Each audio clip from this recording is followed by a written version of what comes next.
Bismillahirrahmanirrahim.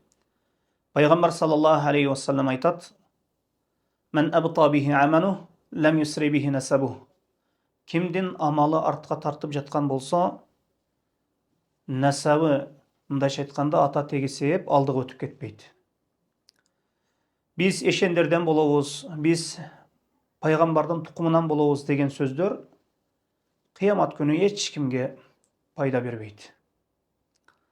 Егер ата тек же қайсы бір ұрудан болусы пайда бергенде, пайғамбарлар алғач өздерінің жақындарына, балдарына пайда берген болышат эле қиямат күні.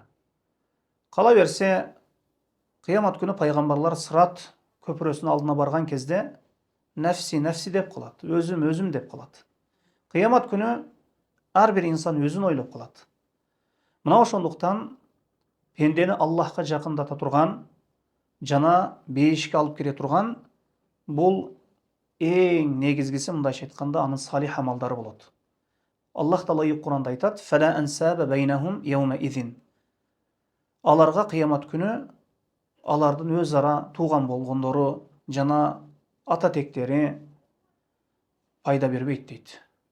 Мына ошондуктан эч бир инсан ата тегине таянып, же уруусуна таянып, салих амалдардан артта калып кетпесин.